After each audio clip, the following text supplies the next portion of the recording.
50 కేసులు. అంటే ఆ సంవత్సరంకి ఈ సంవత్సరంకి మద్యం కానీ అలాగే బీర్లు కానీ అమ్మకాల్లో ఎంత తేడా ఉంది, ఎంత ఎక్కువ మద్యం వరదలా పారుతుంది అనేది ఈ రాష్ట్ర ప్రజలు గమనించాల్సిందిగా కోరుతున్నాను. అలాగే తీసుకుంటే జగన్మోహన్ రెడ్డి గారి పాలన కంటే ఈ చంద్రబాబు నాయుడు గారి పాలనలో 18% లిక్కర్ అమ్మకాలు పెరిగాయి, 40% బీర్ల అమ్మకాలు పెరిగాయి. ఈ విధంగా మద్యం ఏరులై పారుతూ ఉంటే, మద్యం అవైలబిలిటీ ఎంత ఎక్కువ ఉంటే మరి ఈ మద్యం మత్తుకి బానిసయ్యి మహిళల మీద అత్యాచారాలు జరగవా, హత్యలు జరగవా, దాడులు జరగవా? అసలు చూడండి, పాలకొండలో మన విద్యుత్ తీగల మీద ఒక మనిషి ఎక్కి ఎలాంటి వీరాంగం సృష్టించాడు. మద్యం మత్తులో తండ్రి కొడుకులు కొట్టుకుంటున్నారు. ఎంత దారుణమైన సంఘటనలు!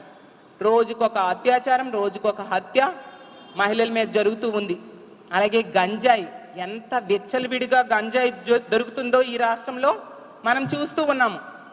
ఎంత ఘోరంగా గంజాయి సాగు జరుగుతుంది. కానీ ఈ ప్రభుత్వం నిమ్మకు నీరెత్తినట్టుగా ఉంది. హోమ్ మినిస్టర్ గారు చెప్పారు, ఈ ప్రభుత్వం అధికారంలోకి వచ్చింది, కూటమి ప్రభుత్వం 100 రోజుల్లో గంజాయిని రూపుమాపుతామని. ఇప్పుడు 7 నెలలు అయిపోయింది, ఎక్కడ రూపుమాపారు? మన విశాఖపట్నంలో కేజీహెచ్ వెనకే గంజాయి పెంపకం జరుగుతూ ఉంది. జైల్లో కూడా గంజాయి సప్లై జరుగుతూ ఉంది, గంజాయి దొరుకుతూ ఉండే పరిస్థితి. సాక్షాత్తు స్పీకర్ గారే మొన్న చెప్పారు, గంజాయి విచ్చలవిడిగా దొరుకుతూ ఉంది, మా తెలుగుదేశం పార్టీ వాళ్ళే కేసులు తొలగించండి అని నాకు రిక్వెస్ట్ చేస్తున్నారు అని చెప్పి. అంటే ఎంత దారుణంగా గంజాయి దొరుకుతుంది అనేది ఆంధ్రప్రదేశ్ రాష్ట్రంలో మనం అర్థం చేసుకోవచ్చు. విశాఖపట్నం నుంచి ఆన్లైన్లో కూడా గంజాయి దొరుకుతుందంట. మరి ఎంత నిజమో? సాక్షాత్తు ముఖ్యమంత్రి గారి సొంత నియోజకవర్గం కుప్పంలో కూడా గంజాయి పెంచుతున్నారంట. మరి గంజాయిని ఎక్కడ ఉక్కుపాదంతో మీరు అణిచేశారు నేను అడుగుతూ ఉన్నాను. ఇంత ఘోరంగా మద్యం గంజాయి వలన అన్ని రకాలుగా క్రైమ్ రేట్ ఈ రాష్ట్రంలో పెరిగిపోయిన పరిస్థితి గత 7 నెలల కూటమి పాలనలో. అలాగే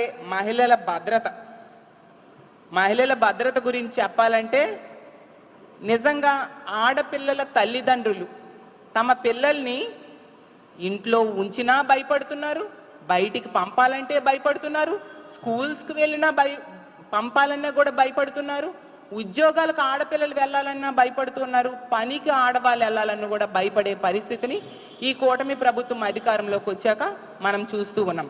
అంత దారుణంగా ఆడపిల్లల భద్రత, మహిళల భద్రత దిగజారిపోయింది. ఈరోజు భద్రత అనేది దైవాధీనంగా ఉండే పరిస్థితిని ఈ కూటమి ప్రభుత్వం అధికారంలోకి వచ్చాక మనం చూస్తూ ఉన్నాం.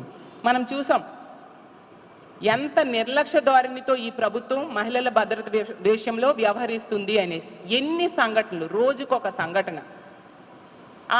అసలు డీజీపీ గారే చెప్పారు, గతంలో కంటే క్రైమ్ రేటు చాలా ఎక్కువ పెరిగింది ఈ సంవత్సరం అని చెప్పేసి. అసెంబ్లీలో కౌన్సిల్లో మా ప్రశ్నకు సమాధానంగా చెప్పడం జరిగింది, రోజుకి 50 నుంచి 60 కేసులు మహిళల మీద దాడులు, అత్యాచారాలు, హత్యలు ఇలాంటి విషయాల్లో నమోదవుతున్నాయి అనేసి.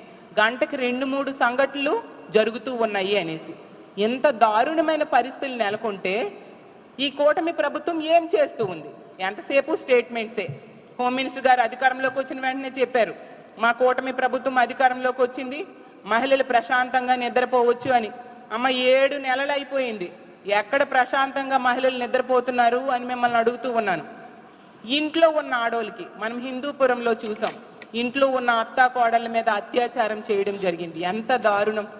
పోనీ బయటికి వెళ్తే స్కూల్కి వెళ్తున్న పిల్లలకు కూడా తీసుకెళ్ళి వాళ్ళ మీద అత్యాచారం చేసి వాళ్ళ మీద పెట్రోల్ వేసి తగలబెట్టేస్తూ ఉన్నారు. అన్ని రకాలుగా మహిళల్ని దాడులకు గురి చేస్తూ, అత్యాచారాలకి, హత్యలకి గురి చేస్తూ ఉన్న పరిస్థితి మనకు కనిపిస్తూ ఉంది. మొన్ననే గుమ్మడి సంధ్యారాణి గారు మంత్రిగా ఉన్న సాంఘిక సంక్షేమ పాఠశాల హాస్టల్లో ఒక బాలికని తీసుకెళ్లి అత్యాచారం చేయడం జరిగింది పాడేరులో. ఒక మహిళా మంత్రి ఆ శాఖకి నిర్వర్తిస్తూ ఉన్నారు. ఉమ్మడి విశాఖపట్నం జిల్లా ఒక హోమ్ మినిస్టర్ ఉన్నారు. 2 మహిళా మంత్రులు ఉన్న ఏరియాలోనే ఎంత దారుణంగా మహిళల మీద అఘాయిత్యాలు జరుగుతూ ఉన్నాయి. సీఎం గారి సొంత జిల్లాలో ఇలాంటి అఘాయిత్యాలు ఎన్నో చూస్తూ ఉన్నాం. డిప్యూటీ సీఎం గారి సొంత నియోజకవర్గంలో చూస్తూ ఉన్నాం. హోమ్ మినిస్టర్ గారి సొంత జిల్లాలో చూస్తూ ఉన్నాం. ఏమైనా చర్యలు తీసుకున్నారా? గతంలో జగన్మోహన్ రెడ్డి గారు పెట్టిన మంచి వ్యవస్థ అయిన దిశ వ్యవస్థని ఈరోజు నిర్వీర్యం చేశారు.